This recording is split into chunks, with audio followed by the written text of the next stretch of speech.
Hey there, podcast listeners. Dr. Sheep here. Welcome back to their podcast, episode 27. I am joined by Anonymous Phil. Hi. Well, it finally happened. I got everything fixed. We got a couch. We got a new couch. The mic's working. We have a lava lamp. Yeah, you can't see it. We have a lava lamp behind the camera. Everything's great. We also have a smart light. Unfortunately, we can't tell Google to turn it off because... Google's dumb?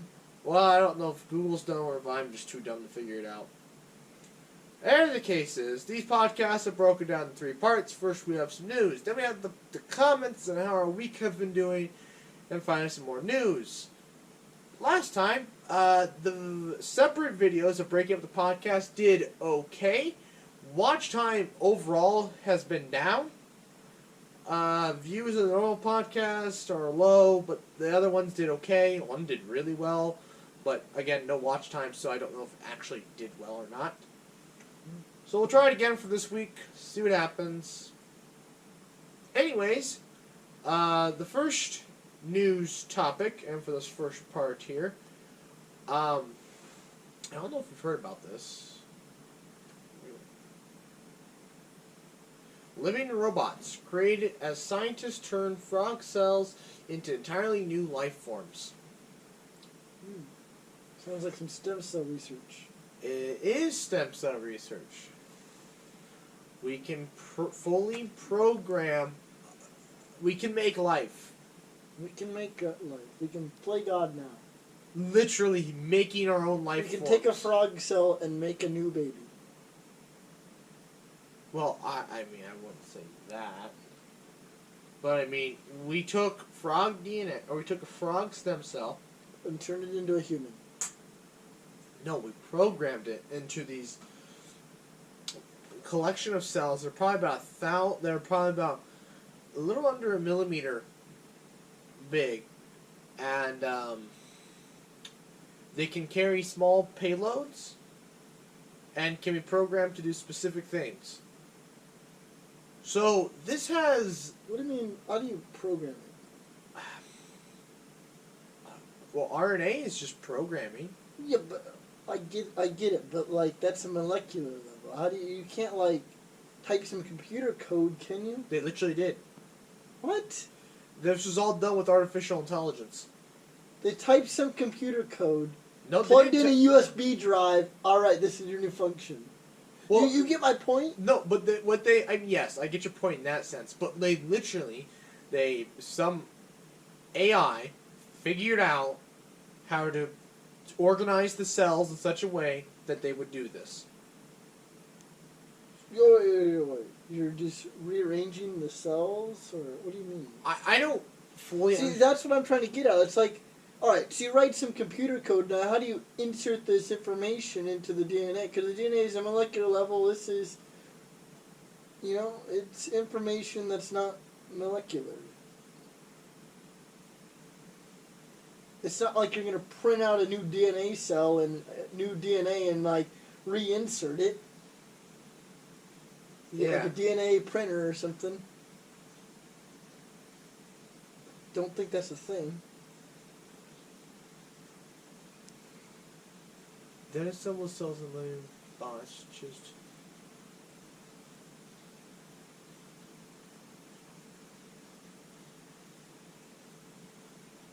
The embryos of African frogs, okay.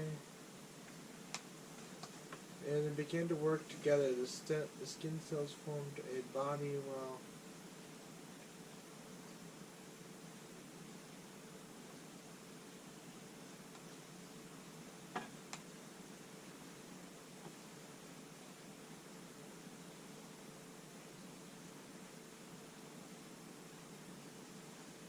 Xenobots. Oh, this is all dead air. I'm just reading.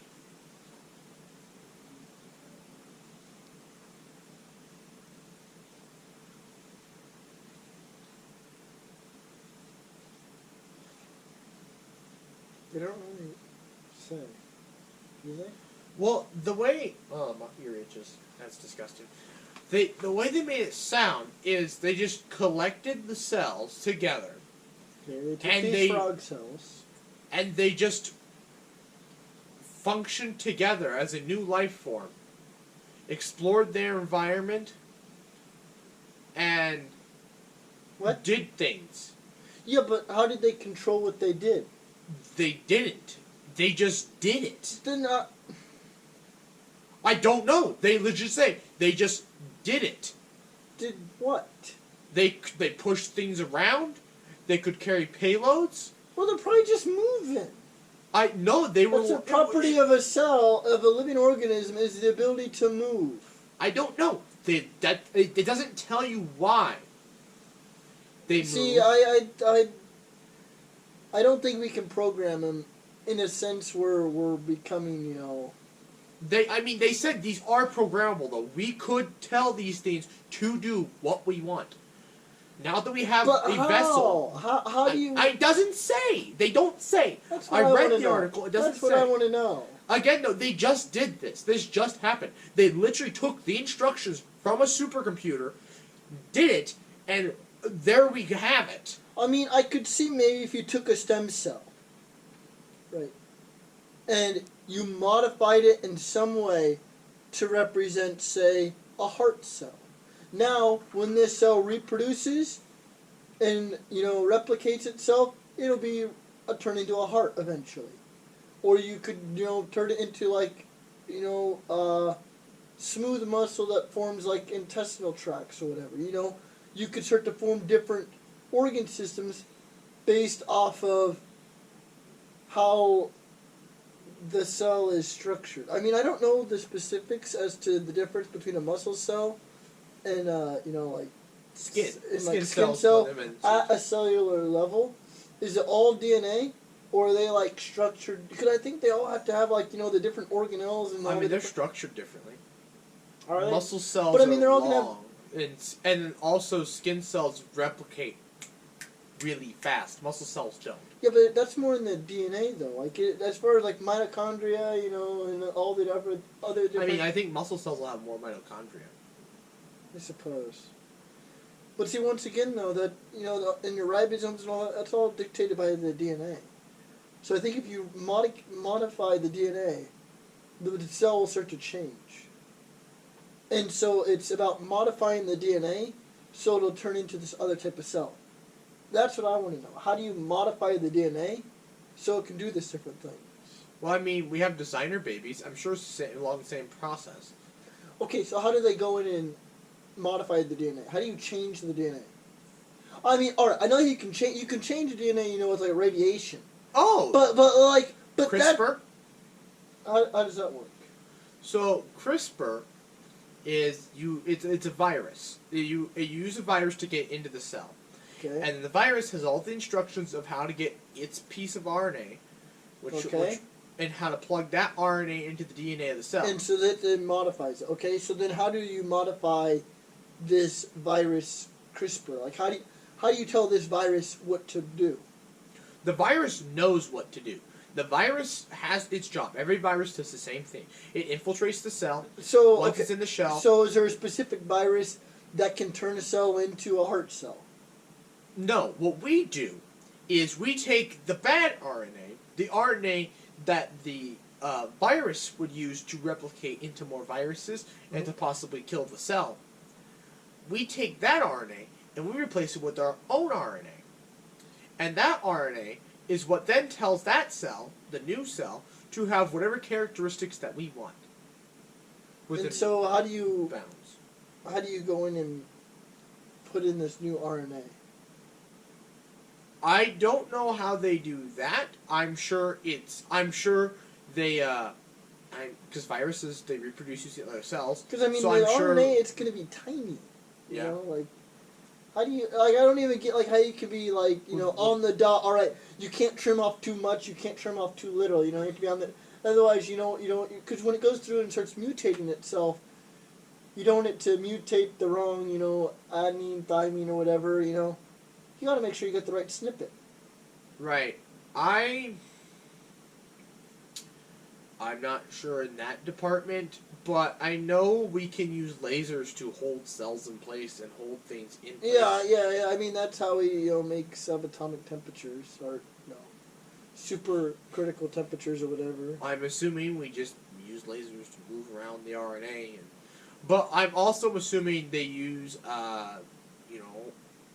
generations of viruses. I mean, viruses change, they mutate, and you can use, and so you try a process of changing the virus, Mm-hmm. and then and then you put it into some cells, and you get it to replicate, and at some point you're going to get the virus that you want that'll work and function and do what you want. So it's just more trial and error. It's always been trial and error with biology. Biology's always trial and error. You should know this. Yeah, but it's also a lot of just observation and prediction. I mean, that's what Darwin and his finches was. Observation. It wasn't trial and error. All right, let's feed these birds this type of seed, and these birds this type of seed, and see if their beaks change. No, well, I mean, he that's watched going to what they take ate. millions of years. Exactly. This, though, we can do in a few years, because Because bacteria can change that. Yeah, and cells and bacteria can replicate much quicker than birds. Yes. Birds. Yeah, so yeah, I this has a lot of interesting applications. Yeah. It'll web- bring in some new ethical issues and moral dilemmas about I never thought about that. No one's mentioned it. Not even mentioned. Because I think what it is, it's still frog DNA. I mean, yeah, it's still frog, so I think it's still okay. But it's the idea that, all right, once you start doing this to a human, there's some ethical and moral dilemmas that you run into. But see, they don't use embryonic. They don't use embryonic stem cells. They use adult stem cells. Yeah.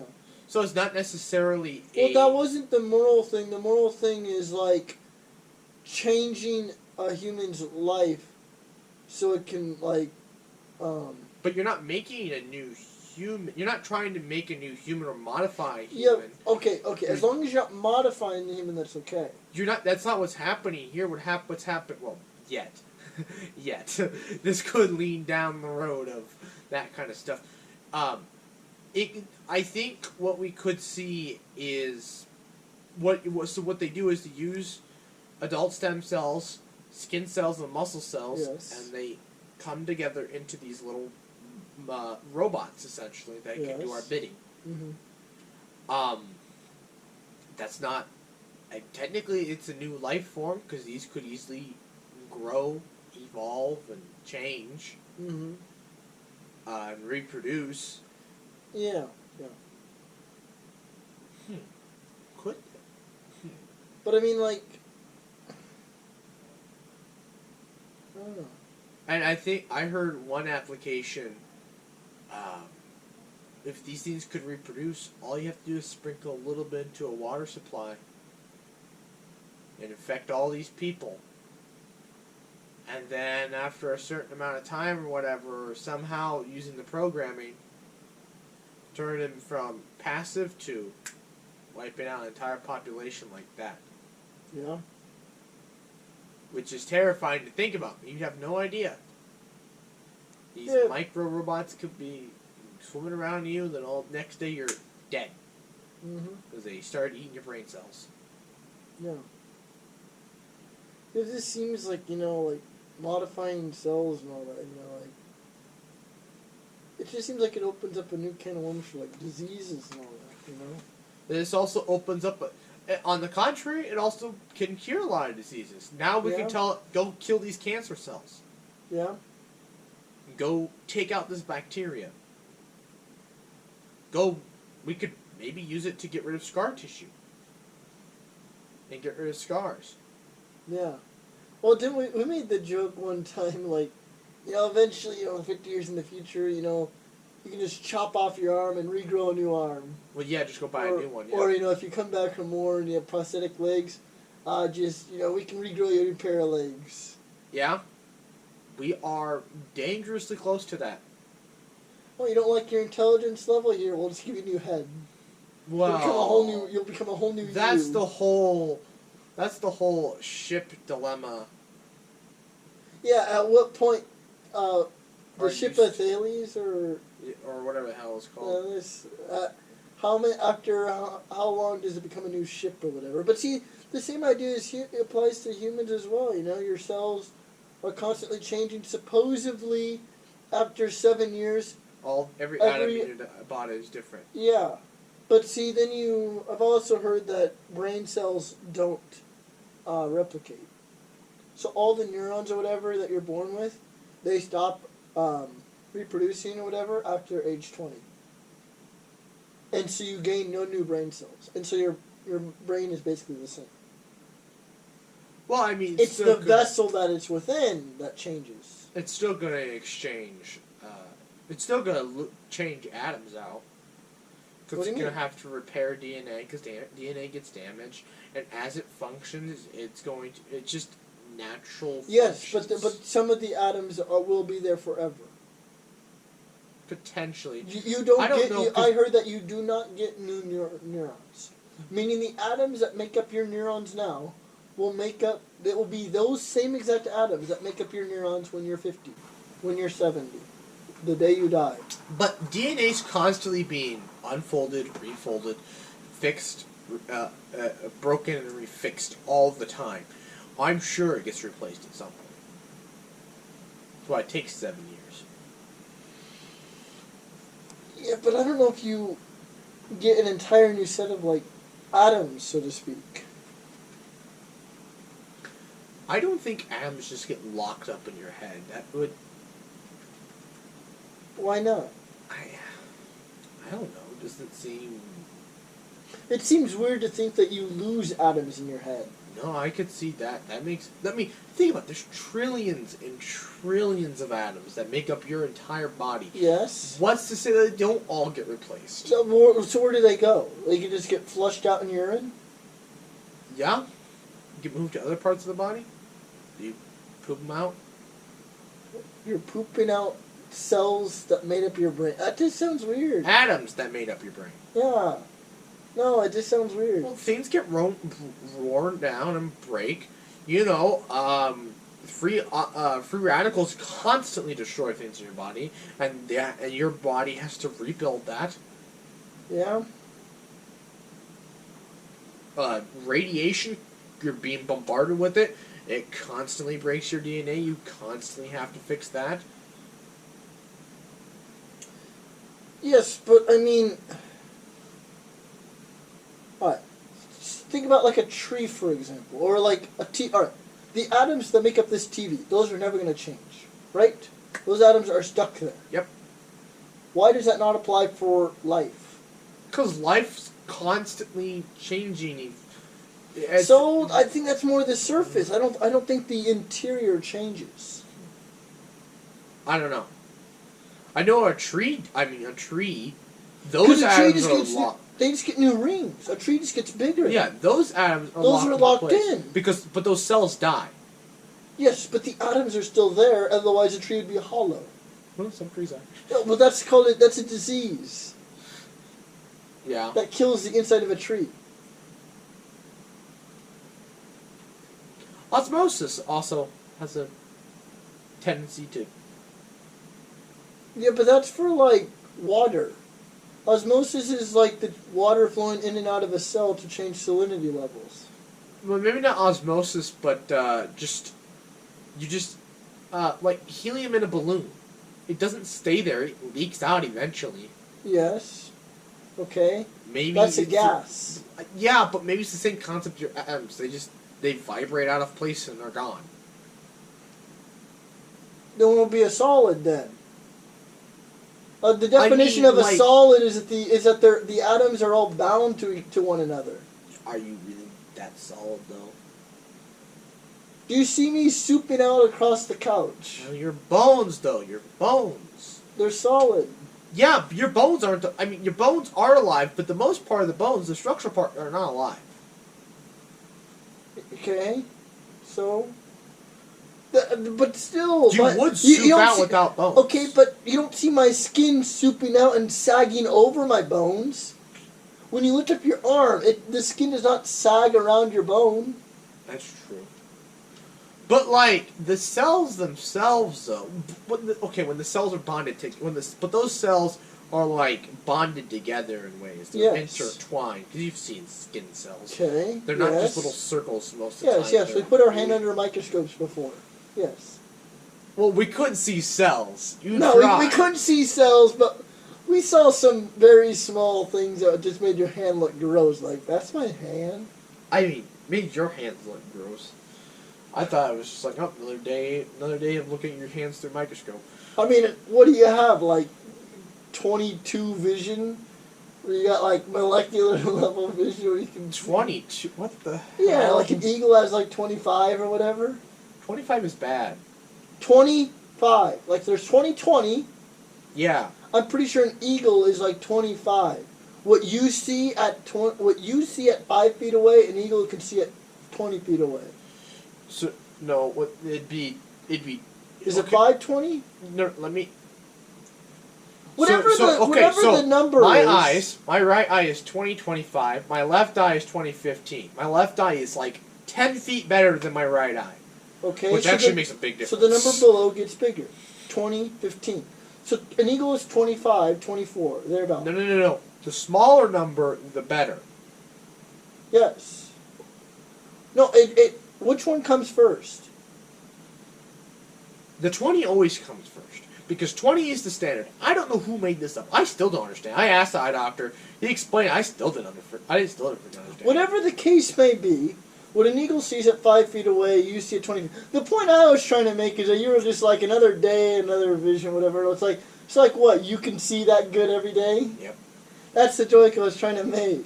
No, my point, though, that I was trying to make, though, earlier, is that even though those atoms are molecules, they're stuck there. They're stuck there. I don't know. I mean, Think about the Earth gets... Is it just the DNA, then? What?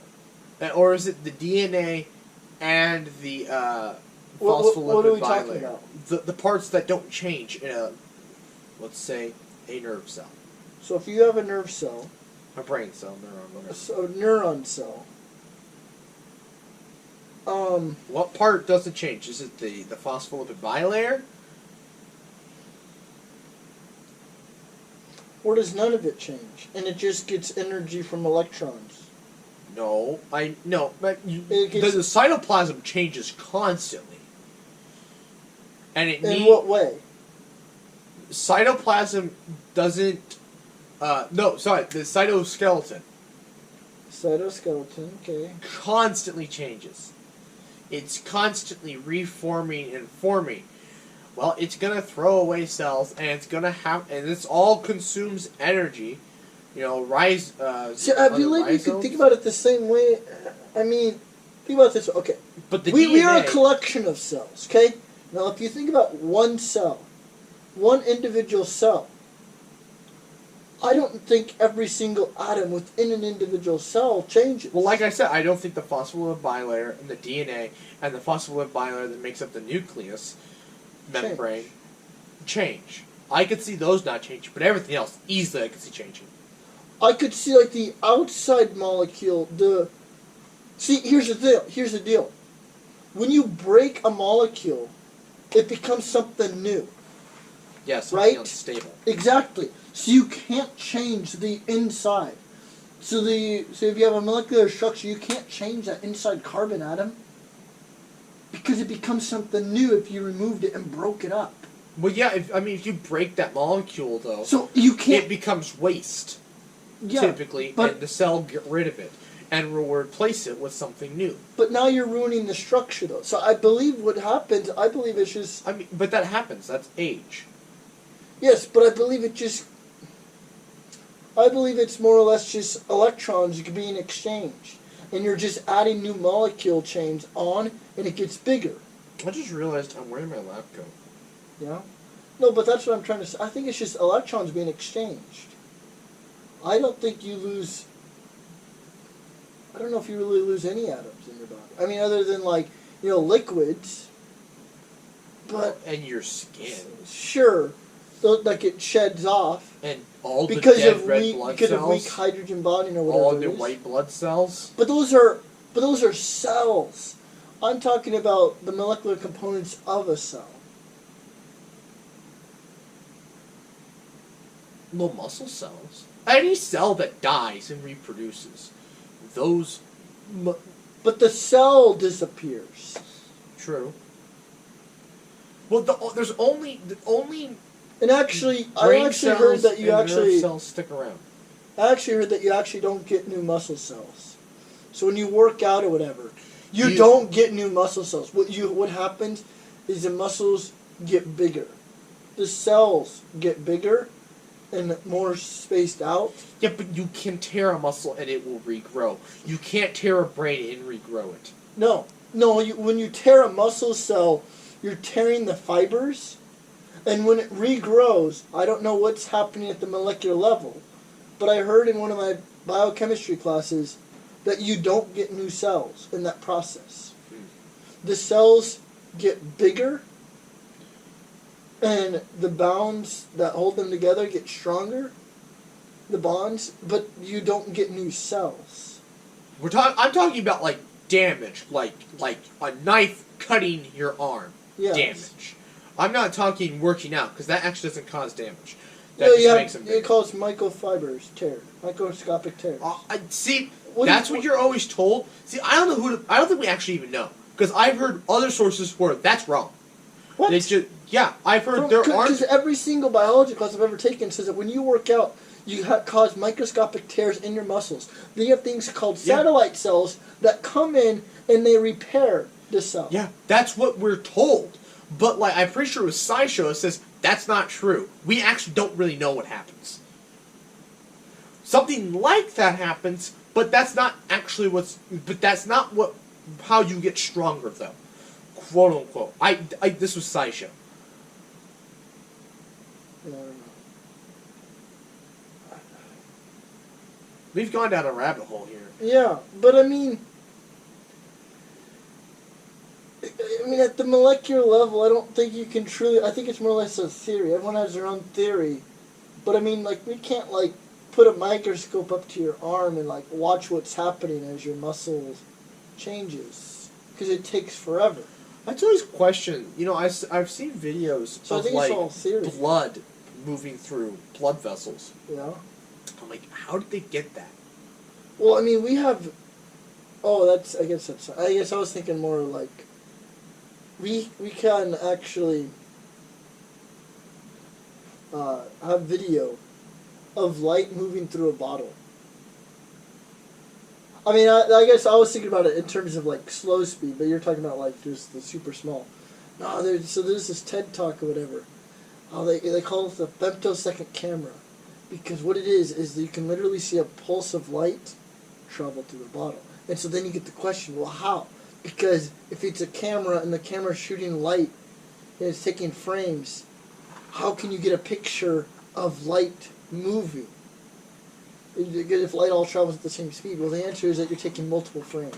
It's a continuous process of shining light through a bottle over several minutes.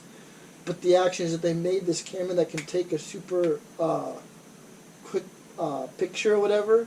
They engineered it or whatever in such a way to have these short frames. So they send a pulse of light, take a picture, send a pulse of light, and then it's like one of those like flip books that when you play it back, you can see a pulse of light here. Oh, so it's like taking so like the light, say like the light's like a car driving by, and it's like these like each. You take a picture when the light's here. Then you take a picture when the light's here. Then you take a picture when the light's here. Well, yeah, that's how a camera works. But I mean, it was multiple pulses of light, right? Yes. Yeah, oh, okay. But it only did it once. It's not like it could do it multiple times. It took a shot, and then they had to do it again, and it took another shot. Yeah. Okay, But the point is that they made the exposure time that quick. Because it took a lot of synchronization. That's crazy you could even do that. I mean, how did It took a lot of synchronization to How get do it you to get work. the electrons to move through the sensor that fast? It's some new technology they made.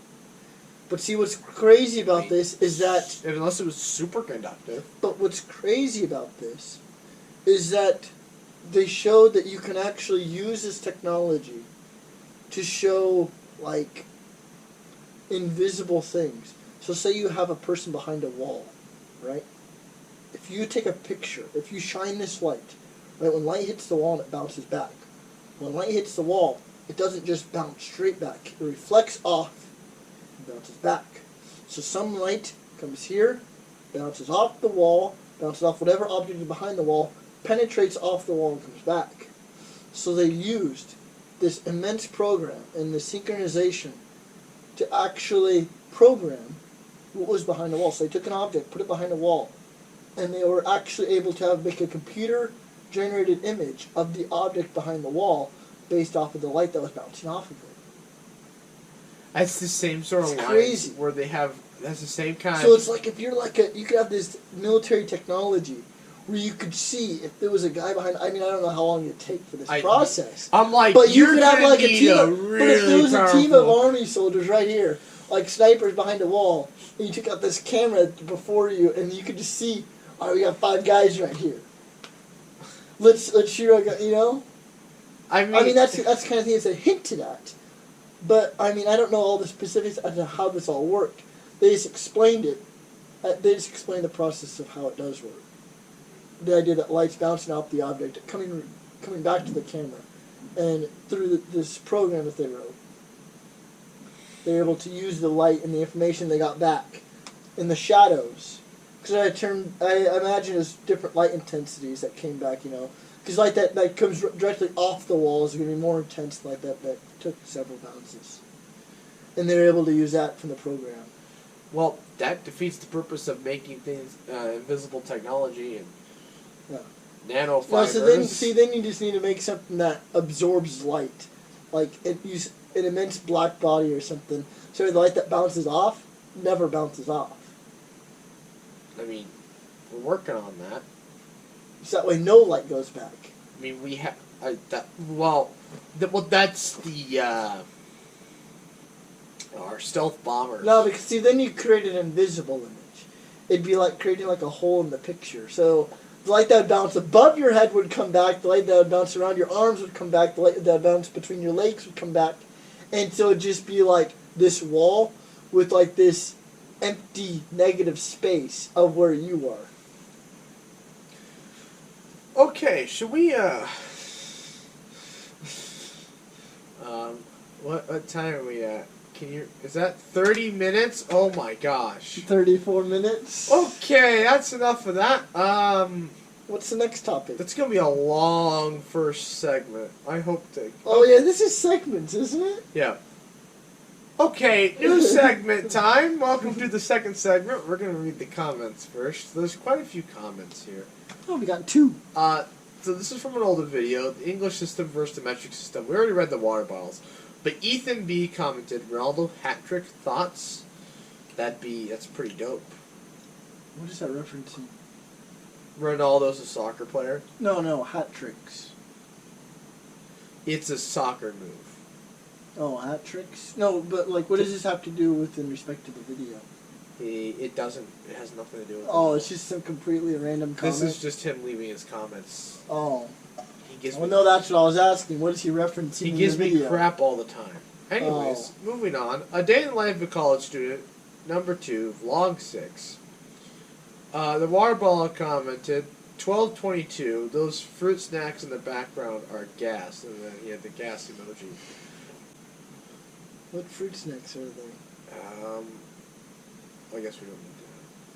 Oh, yeah, can you just click on the time? I should. Oh Jesus! Right there. Let me put it to full screen real quick. Welch's. Those are they're like the fruit punch or whatever. Or like fruit punch. There's strawberries, raspberries, blackberries, peach, and oranges. 25 ridiculous AirPod cases? Let's not watch I Just It's Eat. recommended for you. I know I watch it. I'm subscribed to I Just Eat. Anyways, thank you, water bottle. The water bottle then commented on the Dr. Sheep podcast, episode 26. What? It's 46 minutes in. We're just now going through this. Water bottle Dakota, I'm writing this comment at exactly 7:45 a.m. I'm assuming this referenced the fact that we filmed this at like 7:45 p.m. Yeah. Probably. Anyways, okay. So we gained 2 subscribers here the other day. I'm gonna read their 81? Yeah. Gosh darn it! Why would you? Hit Control 0. All right, there it is. The positivity crew comment. I love watching your videos. They're so funny. It's your family, and I'm not gonna read their names because these 3. I'm gonna just point this out. Anonymity here on the internet is wonderful. This is blank. Your videos are lol. Laugh out loud. Okay, I'm gonna speak to her directly here. Don't use it like that. If you're even still at this point in the video, don't use lol like that. All right? Do you lose lol in that context? Saying something is lol? No, I use it at the end of a sentence. You know. Like, Yeah. I mean, it's. Technically, it's the end of a sentence. Lol is usually used to like denote sarcasm now. Yeah, yeah. Our lol. I mean, it's an insult. I guess she can't say funny AF. Yeah, that is one way. Well, no, I mean, your videos are funny AF. She is like, how old she is. Whatever. Point is, tell her to touch that. Your videos are funny AF. She's a child. Can't tell a child to swear in the comments of your videos. No, just tell her the letters AF mean lol. This is a danger. I'm sure she knows. I mean, whatever. Next. Tell her it's how all the new kids are saying it. Next video. How loud is sunlight? So another old video. They commented again, the positivity crew. So cool. I don't know if they actually fully Who knew understood. sunlight could be so noisy? Oh, yeah. No, remember it's louder than a jet engine? Yeah. Don't put metal in the microwave, kids. Oh. Actually, they say putting a spoon is okay. Putting a fork is not okay. Yes. DAE number 8. I fixed Apple's Air Power. The water bottle commented, Apple should hire you. Thank you. It's your cousins, blank, blank, and blank. Again. And then I replied, I know. I'm the one who's liking your comments, laughing, crying, emoji face. Alright. Actually, I want to talk about this one. So, do you know Apple's Air Power? I think we talked about this at the union. Ah, yes. Probably over the phone. Yeah. Right, so I don't need to then. I did that day. So, now, gained two new subscribers, so we're at 81. So we're finally over the 79 hump. About time, even though I know them. But that's fine. 81 is still better than 79. One day you'll hit 82. And the good part is they watch the videos right after they subscribe, which is really, really important. Because if you have people that subscribe but don't watch, it's actually a negative response. Really? Yeah, I don't know how YouTube decides that people watching your video and people subscribing but not watching your videos is a bad thing. I don't know. Oh, so I'm probably hurting your channel right now. Both, yes, because you don't use your new YouTube account that I made you. So Oh, that yeah, you can comment. I did. I haven't been. I should start doing that. Yes, you should.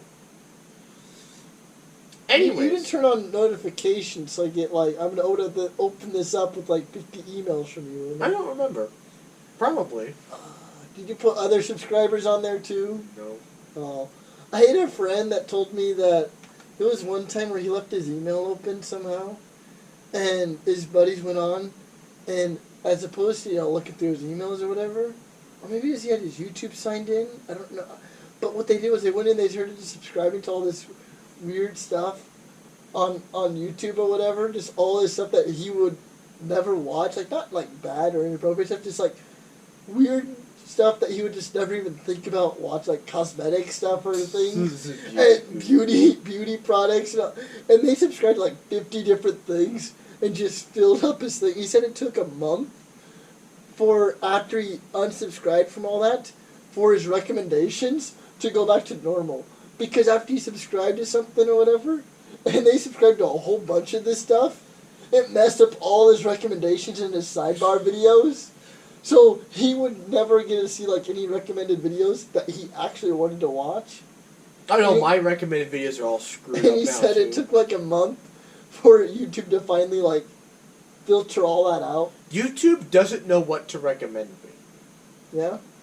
Because, like... Or you just you're a very random person. I am very... And so I can definitely see just whatever you fantasy at the moment. That's what I'm gonna go watch. And so then YouTube's like, what?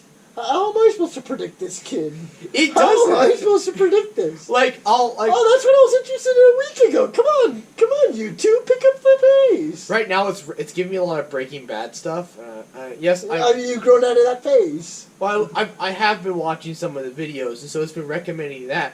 And it's weird, because, like, I'll go through a phase where, oh, I'm watching a bunch of movie reviews right now, so it gives me a bunch of movie reviews. Yeah. Oh, I'm watching a bunch of chemistry videos. Oh, so it gives me a bunch of, I'm watching a bunch of element videos, so it's giving me a bunch of periodic, because I was looking up some stuff on osmium and stuff, so I wanted to watch the video. Yeah. So it's giving me those recommendations. You're watching a bunch of nutrition videos and this. No nutrition videos. But then I have tech videos. And so my YouTube recommendation, and then I'm listening to Sgt. Pepper's all the time. And so my YouTube recommendations, it's just every single video, something completely different. I'm just like, none of this is good. Because I'm like, the only thing that's good is when it recommends my subscriptions. Yeah. Otherwise, the rest is trash. Because it's like, I don't really want to watch this. This is not what I'm into. Anyways, how was your first week of college? Oh, it's good. Oh, I just now realized. Is Vsauce, Michael, is his YouTube Red thing over? All his free videos? Oh, yeah. That's over? Yeah. Yeah, I Did started you watch them all? Not all of them. I watched them. I binged them all that weekend. Did you really? Yeah. Or not that weekend they went live, but like a weekend or so after. Well, I guess it was months after, but like a random... When did I do that? October? I don't know, some random weekend. But now they all went back to being paid for or I'm whatever. assuming so. Let's look at it. Okay. Change my recommendations again. Like, well, let's pull it up here. Let me show you. Okay, we gotta zoom out here. Control 0. Oh, yeah. But look at this. I got I got Minecraft. I've Indeed got Explained. Screen Rant. I've got Now I know where Jesse lives. I've got the Nostalgia Critic. I got Jesse. I got Global Warming from PBS Eons. I have an Ant video. PBS Eons. More I haven't heard of that. Nostalgia. Is that their second channel? They have lots of PBS videos. Oh, but is it by the same people that do the other PBS Space Time or no? It's not the same narrators. It's different people. That all that came out of the how Discovery and Science Channel, they used to have like little 5-minute science news segments, and then it all got moved online, and then all this manifested from that. And then I think SciShow got bought out by them. I haven't seen a SciShow in forever. And then down here, I've got a photography one.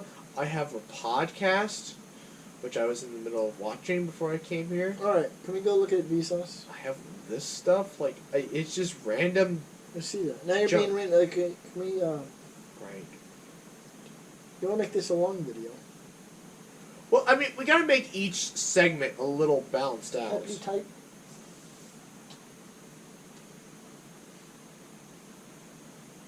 Dead air. Get it.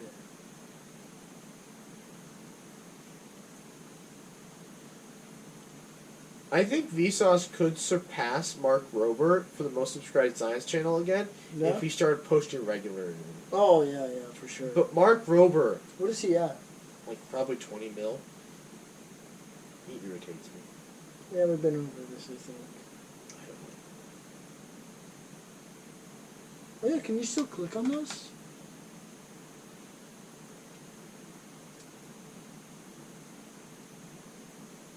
Apparently. I might go look through them this weekend and see if there's any that I wanted to watch. But maybe it's because I've already seen it. I don't know. I don't know, I'm gonna look into that this weekend. Was there any of them that you really liked? That you really It's thought been fascinating? months. I don't even remember them. Oh, so the psychedelic experience. Oh, that one was cool. I What was liked that one that about? one. Oh, that's this one. Yeah, Yeah. I really. Did you not realize I was reading the title? I thought you were talking about something completely random. Oh yeah, I really like this one. What was it about? He goes and trips out. Oh really? Yeah, that's the video. I liked it. You should watch the cognitive trade-off hypothesis. I already watched it. I know you have, but you should rewatch. I thought it was really good. Yeah, with the ape. How? Yeah, it's the idea of why we evolved why our mind evolved the way it did to forfeit this extreme capacity for remembering things like apes can do. Instead,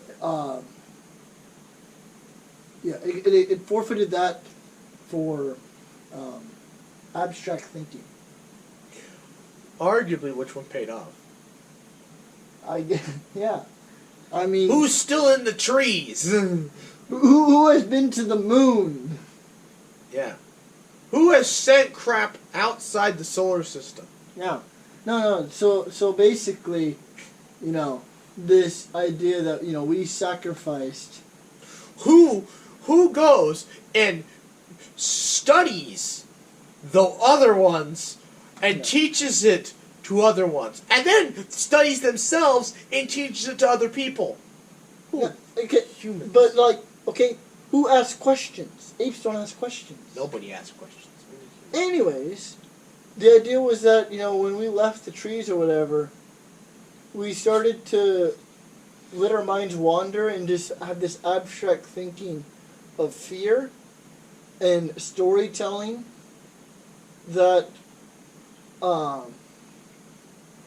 we started to not focus on feeding the part of our brain with our caloric intake that needed to remember everything we saw, and instead started to let it think and process what we saw and let it tell stories or whatever and let that pass down. And so, we were moving and we were constantly moving, following the food and all that. And so you're getting all these new experiences. And so that uses a different part of the brain that your body feeds and it feels. And so then when your brain evolves, and so then over time as the populations evolve, the part that stuck around was the abstract thinking part. Good. And that was the part that grew. What's gonna be left now? Just mush. Well, see, eventually, we're going to reach this phase where the technology is going to kill us.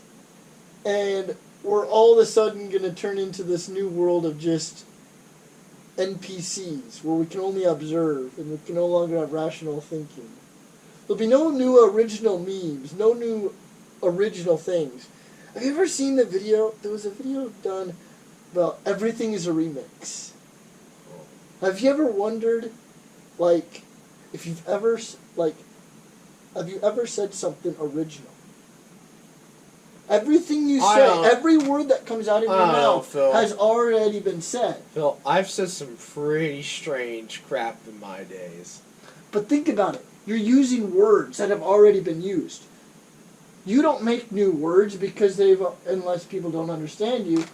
But think about it this way. Every word that you say that people understand has already been said. Okay. All you are doing is just rearranging it. That's what they mean by everything is a remix. Every book is a remix of the dictionary. That's a meme. Shut up. No, but you're forgetting the point though. It's everything is a remix because in some way, everything you say, everything you write, it's already been done. What do I call this section of the podcast? Everything's a remix?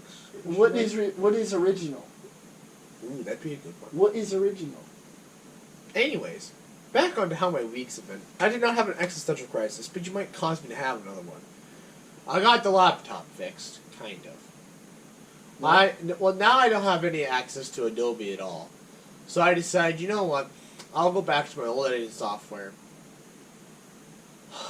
And I'll use it. So I had to rebuy all of my software. The photo editor, the video editor, the screen recording software, the file converter, and I subscribed for the monthly plan, the quarterly plan. Is that going to cost a pretty penny? No. I mean, over time it will, but I have the quarterly plan where it will charge me every quarter so that I don't have to pay for the update, if there ever is update. But the thing about it is, though, I have this registration code that it's really stupid. They give you this registration code, and I tried to use the registration code before. It does not work to get back your copy. I do not understand why they give it to you until you don't lose it. And you don't, I didn't lose it. But it doesn't work to bring it back. I do not understand why it doesn't work. Yeah. Whatever. I edited the short film. However, every video I've been editing jitters. Like, it'll be going along smooth and the picture will it won't be right. It's something like, it glitches, kind of. But it'll keep going. And there's nothing wrong. It'll just, glitch. And I thought maybe it was just it was a lot of processing I was doing on the short film, so I've been based just the short film. Well, I edited the Dark Energy video. Yeah. Did the same thing. So, I wonder, but it doesn't really jitter in the playback. So I'm wondering if it just isn't the computer that's jittering it. I don't know why it would be, which kind of pisses me off, but YouTube runs just fine. I don't know. You have to tell me the Thursday when the short film comes out if it's jittery, if you see these glitches. But we'll see. That short I may film. not watch it. Please do. I will try to remember. Let me just put into perspective how much work I put into this. Oh, I know. When all's said and done, I'm pretty sure I put 24 hours, a whole day's worth of filming and editing into this thing. Yeah. I actually, it's probably more than that because I spent hours writing it as well. So, no, 24 hours. 24 hours. 24 hours a week. No, it was 24 hours. Just I did it. It took me 24 hours to go from writing it. But to over editing. over what time span? 2 weeks? Months. Oh, months. Oh. Well, because I wrote it one day, filmed it the next, and then months later edited it all in one day.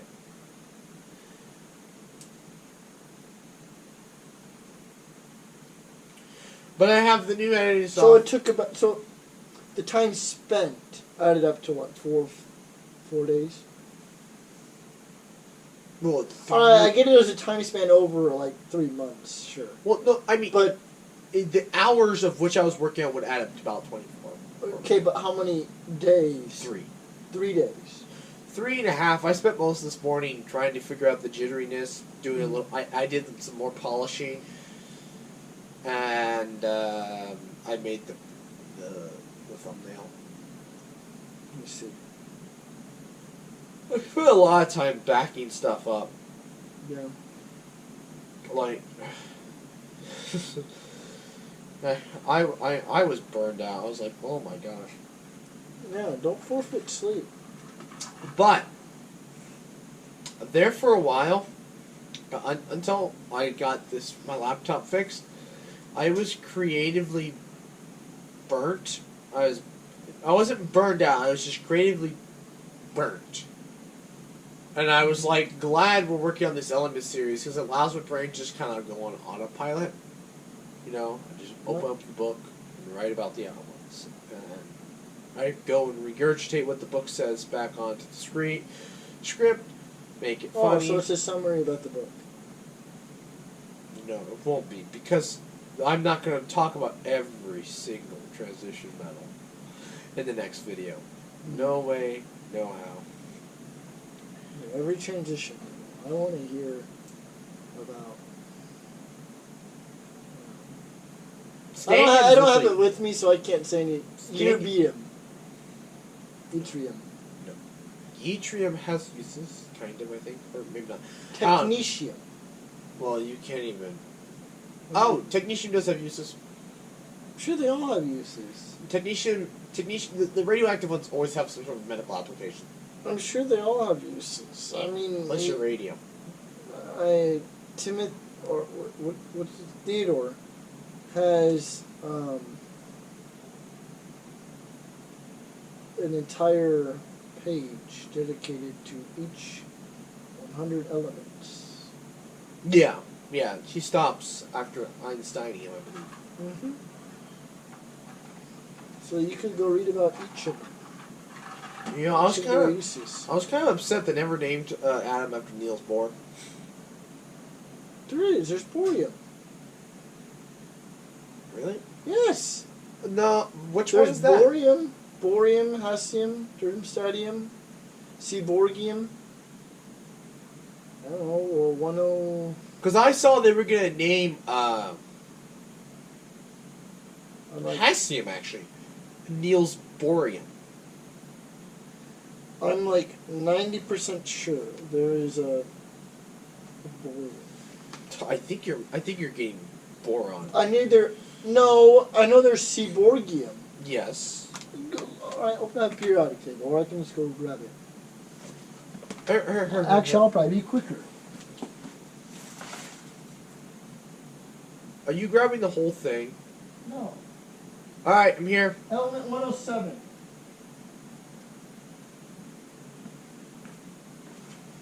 Element 107. Borium. I hate this new. Oh my gosh. I hate this new freaking Google Images. It's so irritating. Why not just look up Element 107 on Wikipedia or something? Well, it was too late now, and I just hate the new Google Images.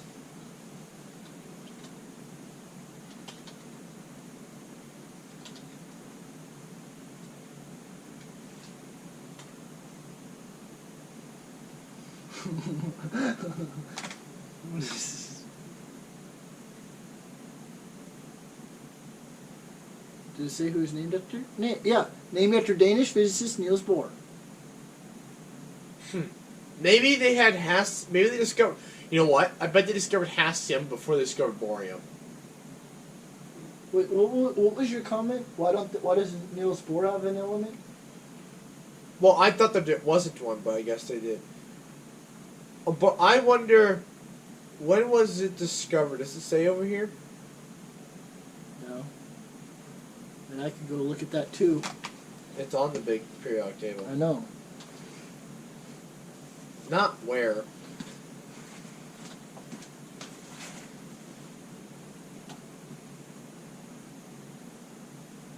$1981. Okay. How about hassium? 1984. Oh, wait, yeah. 1981 was borium, 1984 was hassium. Well, that's weird. Why did hassium have a... Why was one of the things to name it Niels Bohrium? That doesn't make any sense. Wait, what? What? I was in the Elements video on hassium, I'm pretty sure. About what? They were talking about Hassium. Yeah. And there was the possibility of it being named Niels Bohrium. But if there's already an element named Bohrium, why would they have another one? Unless Bohrium wasn't named Bohrium at the time. Because there was no standardization for naming elements.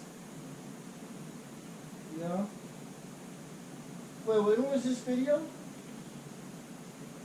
This Hassium video? Or, yeah.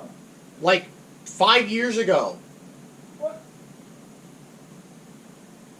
He's only redone certain elements.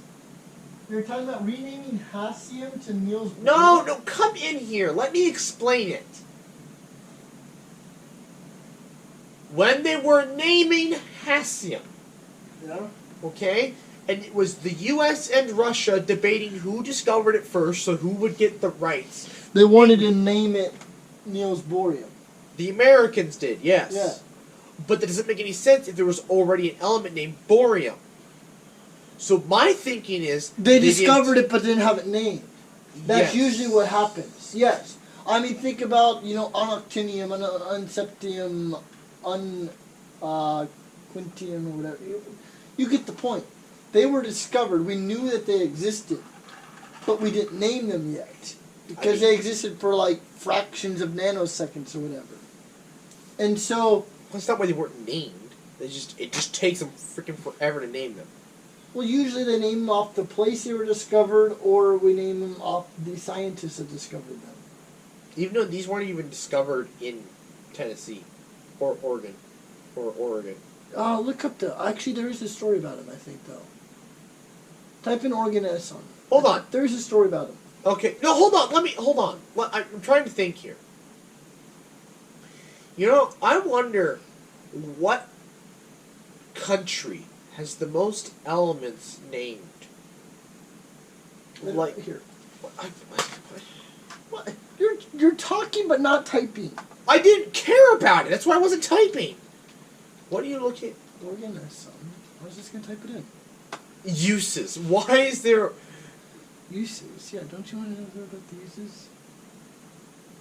It was discovered in Russia. It was first in...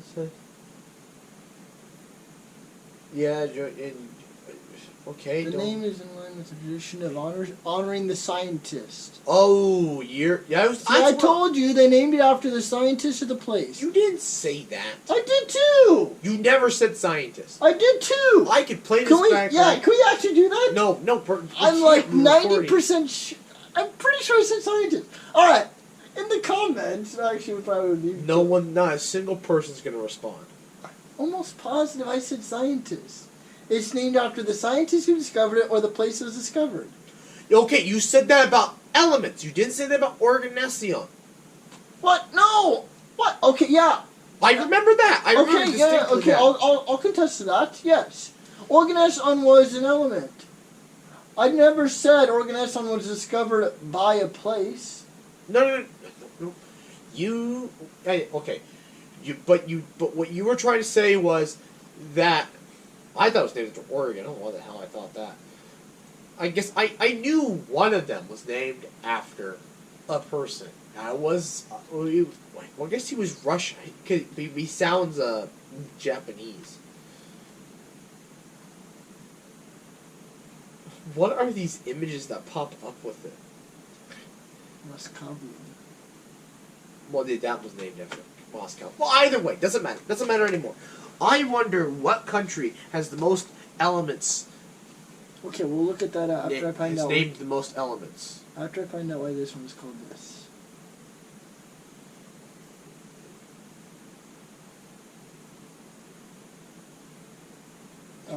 Discovered suggesting the name. Wait, what? Which? When did you discover new elements? Discovered and suggesting the name. Why? Were they from Tennessee? Must have been. There you go. This stuff's so old. They literally haven't done anything in almost a decade. All this research. Oh. It exists in an island of stability? Really? 117? I thought 117 would be really unstable. Oh, yep. So the Joint Institute for Nuclear Research in Moscow, and there was a joint experiment done in a laboratory in Tennessee. Okay. Alright. Now, we wanted to look up what country. Now, I'm pretty sure it's probably like Rome or something. Well, Rome is not a country. Well, it's I mean, Italy. But I mean, What country has named the most elements. named, not discovered? No. Because Russia has discovered the most elements. I can guarantee you that one. Oh, what about, yeah, maybe. Scandinavian countries. Click on that chart. Oh, this is named after them. Oh, that's boring. They have the most elements named after them. But I guess that would tie into Discovery. naming. Click on that chart. Oh, it's a nice chart too. They have it, all of it in one big long. And Google, the new Google Images thing is crap. I hate it. It does not. It's junk. Oh, what happened? I thought I clicked on it. You did, but the new Google Images loader is junk. So I can't click on it on a thing. I'll just go to the website and find the picture. If it is there, Google. There it is. I would. Google does that. Ah. No, let go. All right. So black is neutral. Lot of neutral. There's pink. There's a lot. Oh, it gives you the number. U.S. has 7. Huh. Ah, I knew Germany would be up there. Germany has 7. Same as Russia. India. Go India. Europe. What? Europe. Well, does India have European. indium? Indium, yeah. No, it doesn't. What? India. Look at okay. Fermium. Oh, fermium. Is that what that is? So India is beryllium? Beryllium. What? I figured that'd be Berlin, Germany. But indium isn't named after what? What? Indium. Where was indium And discovered? now we'll go look at beryllium.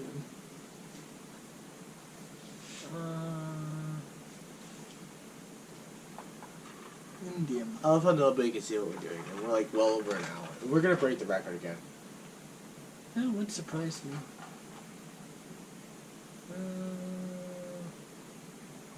Yeah, well, I mean, we're splitting this up into parts. We still have to do part 3, right? Well, yeah, but this also goes up as one single video. Yeah.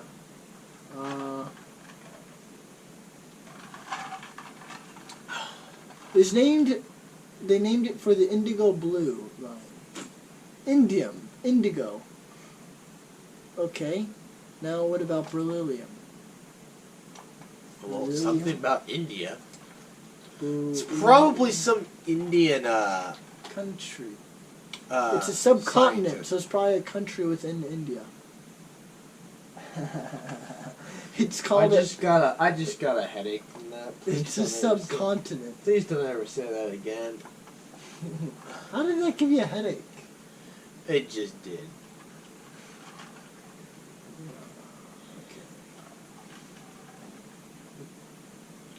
Ah, yes, because beryllium is unstable. It is Or no, relatively rare, naturally occurring as a product of the spatulation of larger atomic Yeah, nuclei that apply to the cosmic rays. yeah, because beryllium is it's unstable. The nucleus is more unstable than say. But it has Other- thermal stability, thermal conductivity, flexural rigidity, No, I'm talking on like when you're fusing. and a relatively low density. I'm talking about when you're fusing atoms, not like radioactive. Because remember, it goes hydrogen, helium, and then I think carbon as the most common elements in the universe. Yeah. So What gives? You skip over What gives? lithium, beryllium, and boron. Mm-hmm. Yeah, what gives? Anyway, did you figure out where? Why? Do you know why? Like, why is that? No, I'm serious. I'm asking. Genuinely asking. It literally explains it. In the elements book? Why they skip over those elements? No, because so helium, hydrogen, helium, lithium, beryllium, boron, carbon. Well, that doesn't make any sense at all. Yeah. Because carbon's 5. No, I think it's 6. Hydrogen, Isn't it? helium, lithium, beryllium, Boron. carbon. 6. Yeah, 6. As I said. What did I say? 5. Oh, my bad. So it's 6. How do, unless you have 2 helium atoms and 3 helium atoms coming together, is that possible?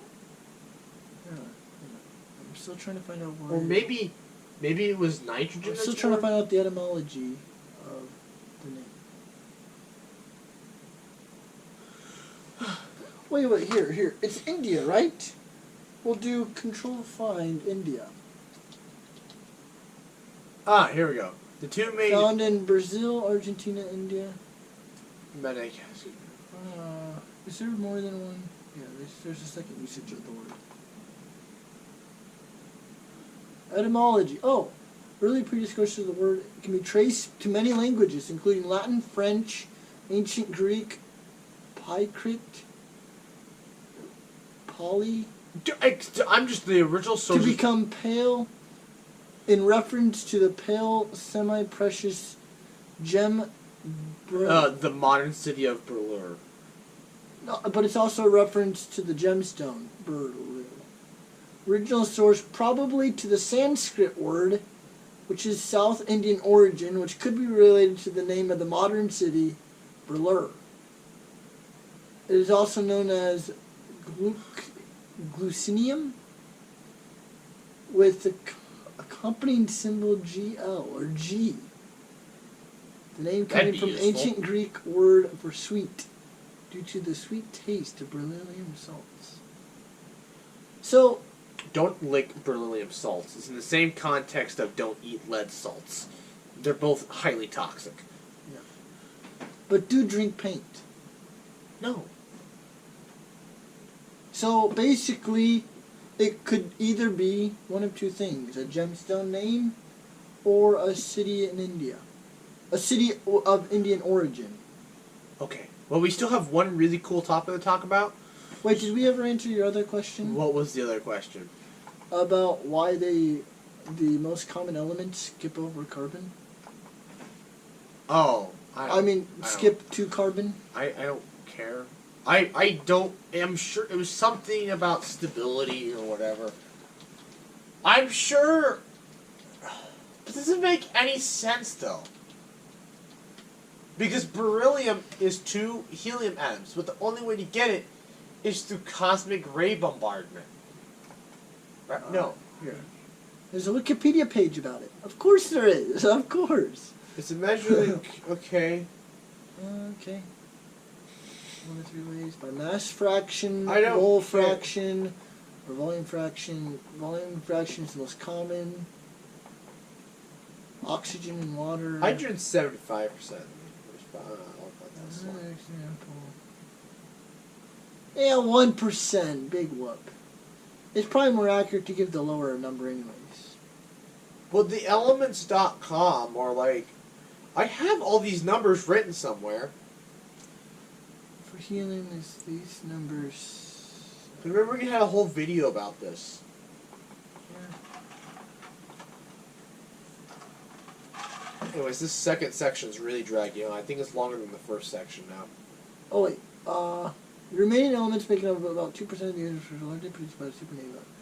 And lithium, beryllium, and boron are rare because although they have been produced by nuclear fission, they are then destroyed by other reactions in the stars.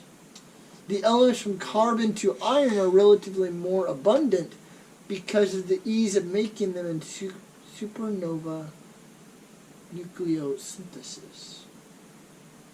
Elements of higher atomic number than iron become progressively rarer in the universe because they are increasingly absorbed by stellar energy in their production. Also, elements with even atomic numbers. Am I plagiarizing this? No. With even atomic numbers are generally more common. Mr. Beast than literally their- read the freaking dictionary. Oh, that's true. Than their neighbors in the periodic table due to favorable energetic. And it's Wikipedia. It's open source. Yeah. You done?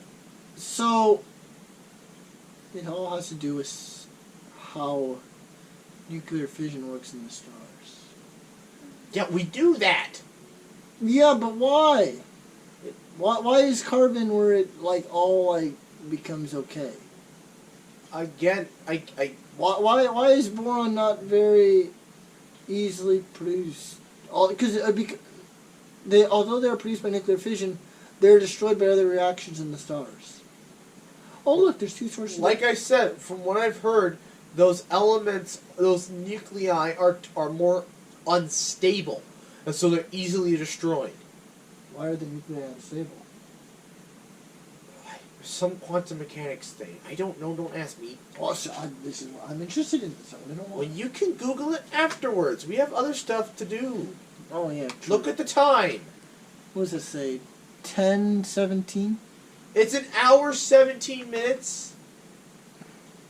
10:17. 10 minutes 17 seconds. That's how that is, right? 1 hour 17 minutes. Yeah. Is this a record? No, actually, but it will be Is it? because we still have a whole nother topic to get to. Oh. What? Oh, you sound pissed.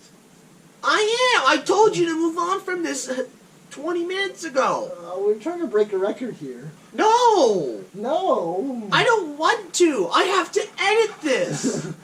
Hey, at least I haven't dropped any names or cuss words. Be grateful. That you know of.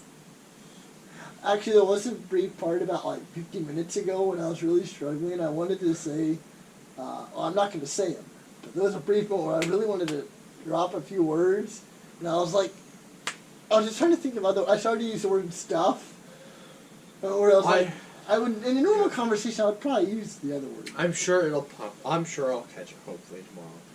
Anyways, okay. So, Section 2. What we were going to call Section 2? I thought that was section 2. I know what we were going to call it. So you have your intro, your body, and your conclusion. No. The first section was all about something. How our weeks have been. No. Think back to just now when we were talking about it originally. Okay. And we got off the comments, and we talked about how our weeks were doing, and we got really retrospective and crap. Whatever, it's in the thing. What was the first part about, though? What first part? Oh. At the very beginning, we were talking about cells and. Yeah, but it's gone. It doesn't matter. Okay, welcome to the third part of the podcast. Okay, so this is some really cool technology. I wonder, okay. The making of Moja AR contact lenses that give your eyes superpowers. Basically, these contact lenses, yeah, they do this. So this is you looking, and you see that. Ooh. I'm not a fan What? of contacts.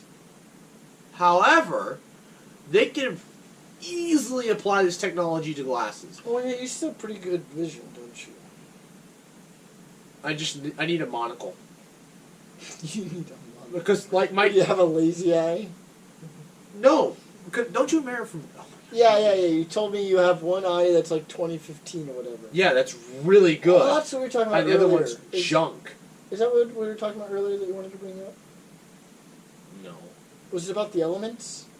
No. I don't remember. You got off track so easily, I don't remember anything. Hey, I just want to keep the conversation flowing. They weren't relevant! And you just kept going down the wormhole. Hey, but I kept the conversation going. I bet these poor people... Okay, anyways. Back to these contact lenses.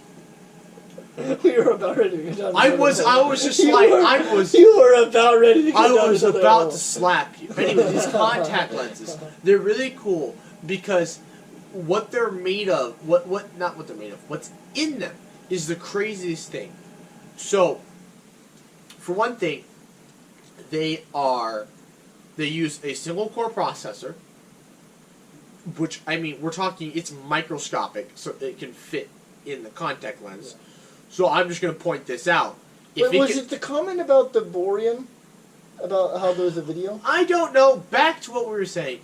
Anyways, if they can fit this processor, which is tiny, in a contact lens, we can make a more powerful one that'll fit in glasses. And then this isn't like a projector. These are micro LEDs. They're very similar to OLED, except they don't burn in. Okay. It's literally the same concept as so micro LED is like a combination between LCD and OLED. So LCDs, as you know, have the multiple layers. You have the backlight, and the light has to go through the layers.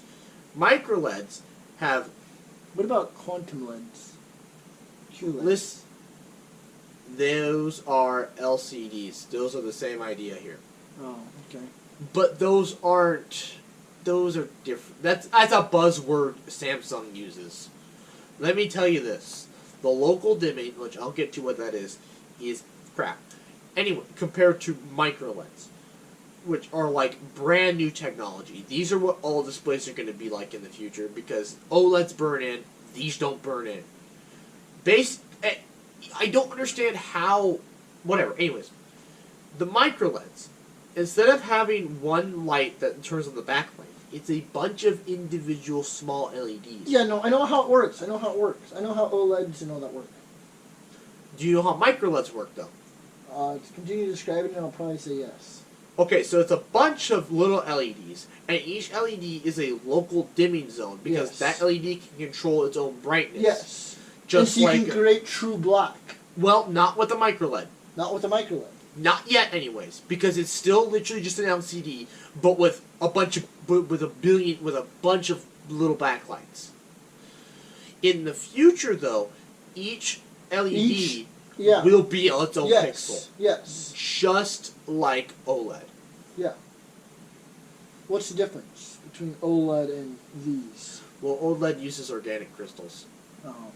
And they burn in. OLEDs are they're literally tiny LEDs. And they emit their own light, but because of what they're made out of, they burn in.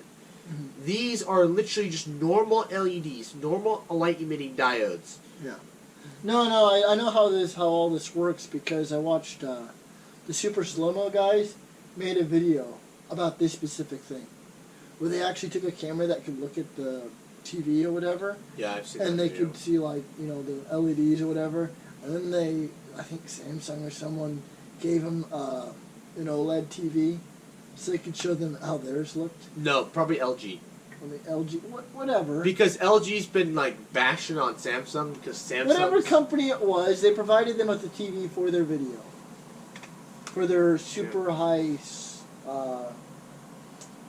frame rate camera. Yeah, that's kind of unnecessary. I mean, anybody can get whatever. You can get like. And they also showed old TVs with the cathode ray tube and how it makes it an individual line. Yeah. Anyways, back to this though. So but that wasn't off the rabbit hole. We were talking about the display. So we're talking about this. Anyways. You're justifying it. Well, no, that wasn't a rabbit hole. No, I was literally trying to explain what the display technology is. Yeah. So it's right now it's only monochromatic. It can only display one line of. 100 people moved to Nashville every day. Shush. That statistic cannot be true. Every day. I don't know. Whatever. It doesn't matter. Anyways, so it's the micro LED displays and the ARM processor. But what really blew me away, it's all powered by a solid state battery. Solid state battery. And I was just there's one battery powers this whole thing. Well, no, a solid state battery. Does that not just That's the stuff that What? won the Nobel Prize. Yeah. The stuff that literally went from a theory to now it's in a product in literally less than a year.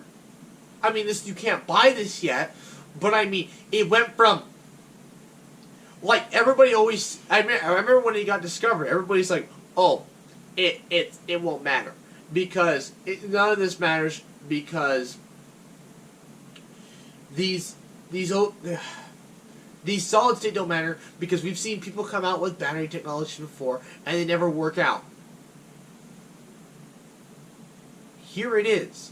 Well, what is the benefit of using a solid state battery over just like? It's more durable, it holds more energy, and it's lighter. Literally takes everything a battery literally takes every aspect of lithium battery and makes it better. More energy dense, lighter, and Well, can charge faster. Why do TVs need a battery? They just need electricity with a capacitor to store. And why do you need a battery? You follow what I'm saying? To power the LEDs. Yeah, but isn't that what a capacitor is for? A capacitor will store the electric charge. And then it's gone. But then that's why you have a supply. That's why you have a cord. You can't plug this in. This is in your eyeball. This is in the contact lens. Oh, I thought you were talking about a TV. No. I'm back on the contact lens. Oh, okay. Sorry. Okay, we're back on the contact lenses. Yes. The solid state I'm battery sorry. is in the contact lens. I'm sorry. I thought you were talking about a TV. Bring it back though. In the contact lens though. In a what? In a contact lens. That's how crazy solid state batteries are.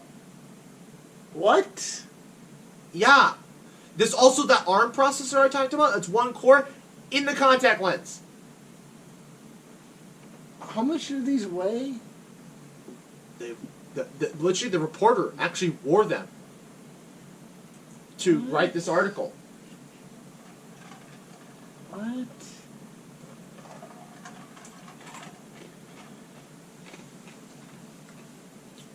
What? This is batteries. That would Because make we already sense. said that solid state batteries can charge faster. Unless they're talking about current. Unless they're talking about the current method by which we fabricate them.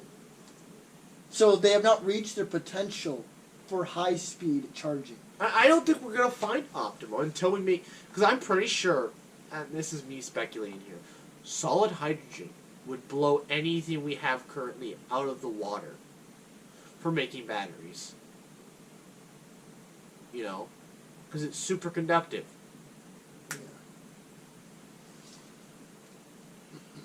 But whatever. Anyways, you done? I suppose. I think this podcast is 2 hours long. Is that a record? Is it? Keep it. Don't you? Let's look at the recording time here. What's that say? Oh no! The audio stopped because you took too darn long. What? This stopped. The computer stopped recording because we took too long. That's a thing? Apparently. What? Oh, hold up. So this thing is not recording audio? No, this thing isn't. That thing is. Oh, so we can still upload. Alright. I'd like to thank you all for watching. Please like, comment, share, and subscribe. New podcast every other Friday, 2 p.m. Central Time. Make sure you check out the individual parts, and good night.